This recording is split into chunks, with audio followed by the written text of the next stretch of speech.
നടൻ ഡയറക്ടറുമായ വിനീത് കുമാർ ഡയറക്റ്റ് ചെയ്ത് 2024 ഇറങ്ങിയ ദിലീപ് സിനിമയാണ് പവി കെയർടേക്കർ. ഇതിൻ്റെ പ്ലോട്ട് എന്ന് പറയുന്നത്, പവി എന്ന് പറയുന്നത് ദിലീപേട്ടനെ ക്യാരക്ടറെ ബേസ് ചെയ്താണ് വരുന്നത്. ഒരു വലിയൊരു ഫ്ലാറ്റിൽ രാവിലെ കെയർടേക്കറായിട്ടും വൈകിട്ട് സെക്യൂരിറ്റി ആയിട്ടും ജോലി ചെയ്യുന്ന പവി എന്ന് പറയുന്നത് ആൾ ഈ ഒരു വാടകയ്ക്ക് ഒരു വീട്ടിൽ ഇയാളുടെ പട്ടിയുമായിട്ടാണ് താമസിക്കുന്നത്.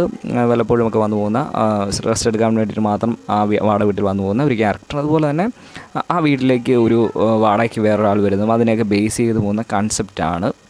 അത് ഒരു ലഞ്ച് ബോക്സ് അല്ലെങ്കിൽ ബോഡി ഗാർഡ്, ആ ഒരു ഫീലൊക്കെ നമുക്ക് ഇവിടേക്ക് അടിക്കും. അത് തുടക്കത്തിൽ തന്നെ നമുക്ക് സംഭവം മനസ്സിലായി എങ്ങോട്ടാണ് സിനിമ പോകുന്നതെന്നുള്ള ഉറപ്പായിട്ടും മനസ്സിലാകുന്ന രീതിയിൽ തന്നെയാണ് ഇതിൻ്റെ ഫ്ലോ എന്ന് പറയുന്നത്. പഴയ ദിലീപേട്ടൻ്റെ കുറേ കോമഡികളൊക്കെ റീക്രിയേറ്റ് ചെയ്യുന്ന പോലെയാണ് എനിക്ക് ഫീൽ ചെയ്തത്. കുടുംബ പ്രേക്ഷകർക്ക് ഉറപ്പായിട്ടും ഇഷ്ടപ്പെടുന്ന സിനിമയാണ്. ഞാൻ ഫാമിലിയായിട്ടിരുന്ന് കണ്ടപ്പോഴത്തേക്കും അവർക്കെല്ലാം ഭയങ്കരമായിട്ട് ഇഷ്ടപ്പെട്ടു. പക്ഷേ ഇപ്പോൾ എനിക്ക് കണ്ടപ്പോൾ തോന്നിയെന്ന് വെച്ച് കഴിഞ്ഞാൽ പഴയ ദിലീപേട്ടനെ ഇപ്പോൾ ഇമിറ്റേറ്റ് ചെയ്യിപ്പിക്കുന്ന രീതിയിലാണ് പല മാനരസങ്ങളും ഇതിൻ്റെ അത് കാണിച്ചിരിക്കുന്നത്. അതുകൊണ്ട് എല്ലായിടത്തും ജസ്റ്റ് ഒരു കണ്ടിരിക്കാവുന്ന ഒരു സിനിമ എന്ന് എനിക്ക് തോന്നിയുള്ളൂ. പഴയ ഇങ്ങനത്തെ കോമഡി സിനിമകളൊക്കെ കാണാൻ ഇഷ്ടമുള്ളവർക്ക് കണ്ടു നോക്കാം. കണ്ടിരുന്ന് കമൻറ്റ്.